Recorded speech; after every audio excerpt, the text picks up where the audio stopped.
बिस्मिल्लाहिर्रहमानिर्रहीम, अस्सलाम वालेकुम। मैं हूं शकील कुरेजा। आज की सबसे बड़ी खबर यह है कि आसिफ जरदारी साहब दूसरी मरतबा मुल्क के सदर मुंतखब हो गए हैं और ये उनको एजाज़ हासिल हो गया कि वो पहले सिविलियन हैं जो दूसरी मरतबा इस ओहदे के लिए मुंतखब हुए हैं।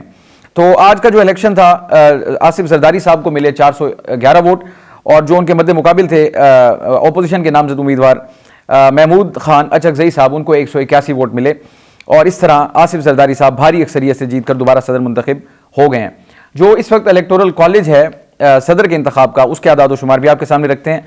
इस वक्त इलेक्टोरल कॉलेज के टोटल जो मेंबर्स हैं उनकी तादाद है 1185 और उसमें से 92 सीट्स जो हैं वो खाली हैं। अगर इनको माइनस कर दें तो बाकी अरकान की जो तादाद बचती है वो 1093 बनती है और इन 1093 अरकान ने वोट डालना था, लेकिन उसमें से 1044 अरकान ने वोट डाला और 49 अरकान जो थे उन्होंने वोट कास्ट नहीं किया और जो 1044 वोट डाले गए उसमें से भी 1035 दुरुस्त करार पाए और 9 अरकान के वोट जो थे वो मुस्तरद हो गए। तो ये आज का जो इलेक्शन था सदर मुमलिकत का, ये उसके आदाद शुमार थे, वो हमने आपके सामने रखे और इनका जो हल्फ होगा कल चीफ जस्टिस ऑफ पाकिस्तान जो है वो इनसे आसिफ अली जरदारी साहब से मुल्क के सदर का हल्फ लेंगे। उसके लिए जो मेहमान हैं उनको दावतनामे भी जारी कर दिए गए। तो कल 4 बजे जो है ये तकरीब मुनक्किद होगी, तो इसके ऊपर कल हम आपको आगाह करेंगे।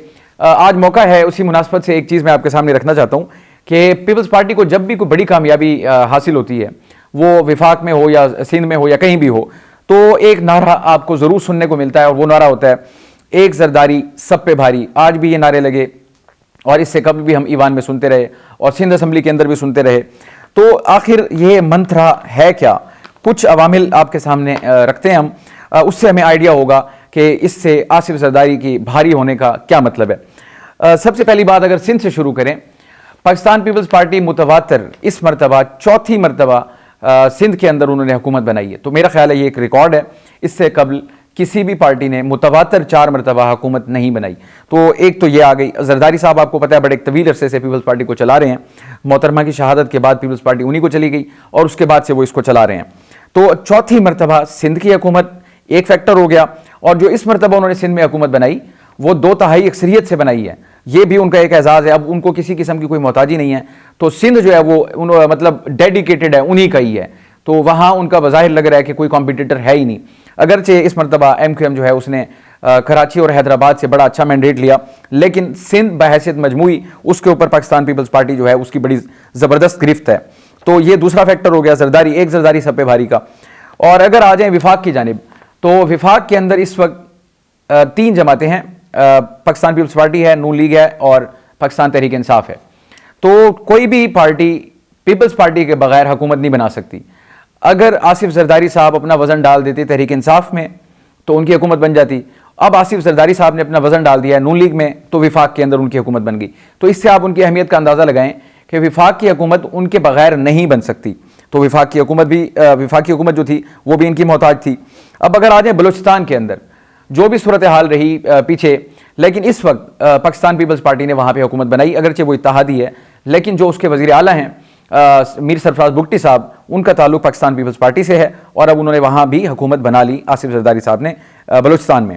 अगर पंजाब की बात की जाए तो पंजाब के अंदर भी इत्तेहादी हुकूमत है, यानी कि पीपल्स पार्टी सिंध पूरा अपने पास लेके बैठी है। जो उनकी होम कॉन्स्टिट्यूंसी है उसको उन्होंने फुली सिक्योर किया और उसके बाद जो टेंटिकल्स हैं उनके, आप बलूचिस्तान देख लें तो वो उनकी अपनी हुकूमत, और आप पंजाब में देख लें तो वहाँ भी इत्तेहादी, आप विफाक में देख लें तो उनके बगैर हुकूमत नहीं बनती। तो ये आपकी पॉलिटिक्स है। अब इससे आगे आ जाएं, आज जो हुआ, खुद आसिफ जरदारी साहब वो सदर मुमलिकत के ओहदे पे फाइज हो गए हैं। तो इससे आपको उनकी सियासत का अंदाज़ा होता है कि किस तरीके से उन्होंने अपनी होम कॉन्स्टिट्यूंसी को सेव किया, 2/3 मेजॉरिटी ली, पंजाब के अंदर अपना शहर लिया और हुकूमत का हिस्सा बन गए और बलूचिस्तान के अंदर अपनी हुकूमत बना ली और ख़ुद वो सदर मुमलिकत के ओहदे पे फाइज हो गए। सो इसी को सियासत कहते हैं। Politics is art of possibilities. वो पॉसिबिलिटीज़, मफाहमत का बादशाह उनको इसी वजह से कहा जाता है कि वो अपने एंड्स पे नज़र रखते हैं। जो उनके एंड्स होते हैं, मीन्स वो अपने बना लेते हैं कि किस तरीके से बनाना है, बट वो एंड्स जो हैं उनके ऊपर उनकी नज़र होती है और उनकी नज़र गोल पोस्ट के ऊपर होती है कि उसको मैंने किस तरीके से अचीव करना है। एक और बात इसमें ऐड कर दूं, इस वक्त पाकिस्तान तहरीक इंसाफ जो है वो एक सियासी एतबार से बात कर रहा हूँ, पाकिस्तान मुस्लिम लीग नवाज़ और पाकिस्तान पीपल्स पार्टी, उनका एक मुश्तरका जो सियासी दुश्मन है वो है बनी हुई है तहरीक इंसाफ। तो अभी आसिफ जरदारी साहब नून लीग के करीब हैं, क्योंकि एक मुश्तरका दुश्मन जो है वो सामने है सियासी। जिस दिन आसिफ जरदारी साहब ने ये या इनको महसूस हुआ कि उनसे उधर से ख़तरा टल गया या ख़तरा कम हो गया या डाइल्यूट हो गया, तो फिर उसके बाद यही आसिफ अली जरदारी साहब, आप याद रखिएगा, नून लीग को वो जिक पहुंचाएंगे जिसका नून लीग तसव्वुर भी नहीं कर सकती, और ऐसा होगा। हालात उसी तरफ जा रहे हैं, और जरदारी साहब जो वो जाल है पॉलिटिकल, या उनका मफाहमाना सियासत या उनका अंदाज़े सियासत, वो इस तरीके से अपने आप को यानी हर तरफ घेरा डाल रहे हैं कि एंड पे डिसाइसिव रोल उन्हीं का रह जाएगा।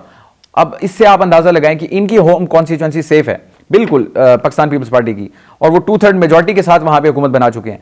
और नून लीग की जो कॉन्स्टिट्यूंसी है वो है पंजाब। पंजाब उनका गढ़ है, और इस वक्त उनको पंजाब को बचाने के लाले पड़े हुए हैं। और इन लालों के दौरान उन्होंने एक तजर्बाती तौर पर मरियम नवाज साहिबा को वहां पे वज़ीर आला बना दिया।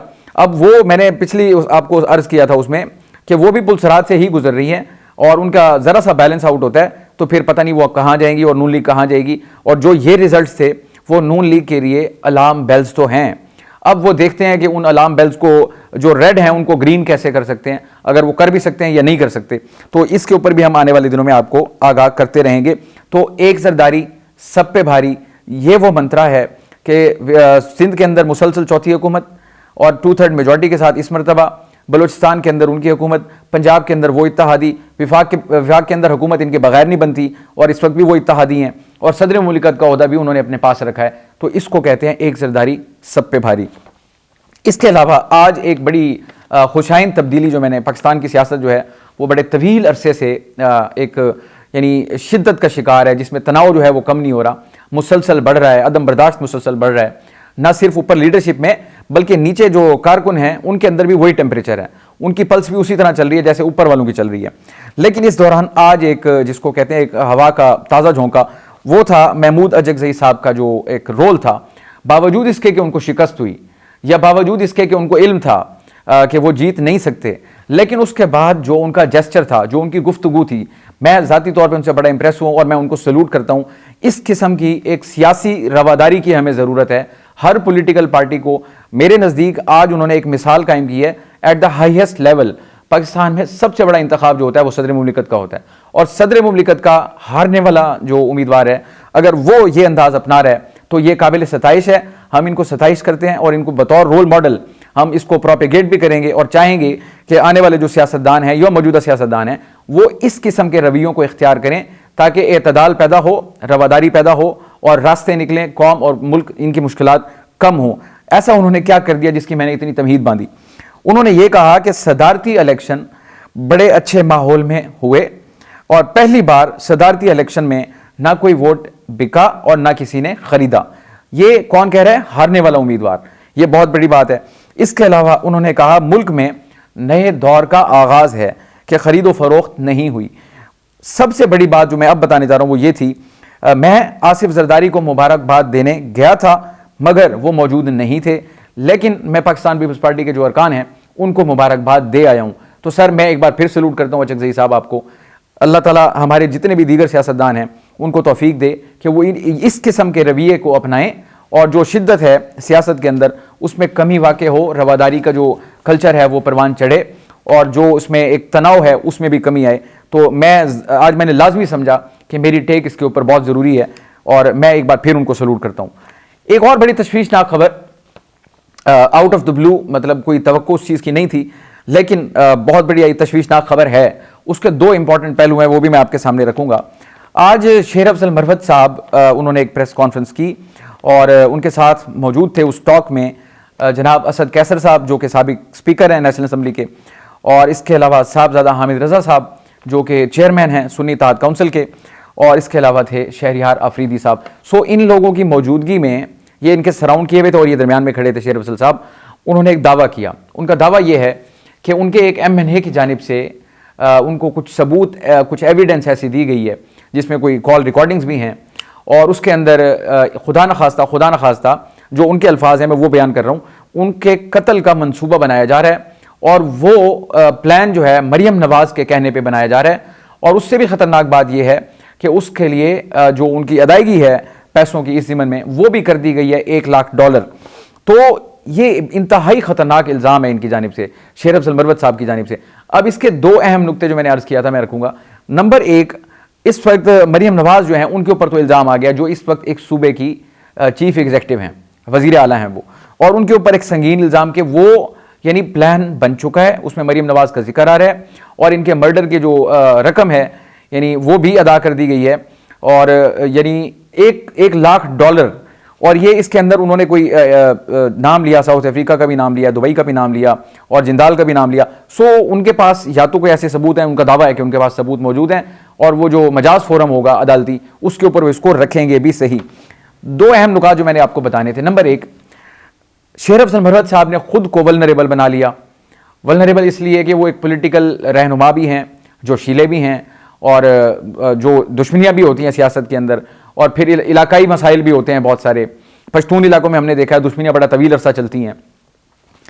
मैं ये हरगिज़ नहीं कह रहा कि इनकी होगी, इट्स ए पॉसिबिलिटी, ऐसा होता है, ये कल्चर है।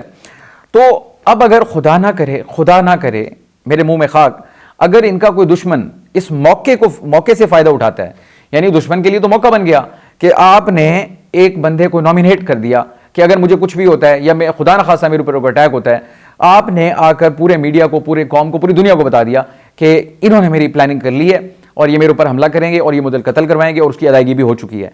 तो एक तो आप वल्नरेबल हो गए, अब आपको ज़्यादा सेफ्टी की ज़रूरत है, क्योंकि अगर खुदा न खास्ता आपका कोई दुश्मन है तो उसके लिए बहुत बड़ी अपॉर्चुनिटी होगी, क्योंकि उसको ये पता है अगर मैं इसके ऊपर अटैक करता हूं तो इसका इल्ज़ाम मेरे ऊपर नहीं आएगा, इसका इल्ज़ाम वो ऑलरेडी डिक्लेयर कर चुका है कि वो मरीम नवाज साहिबा हैं।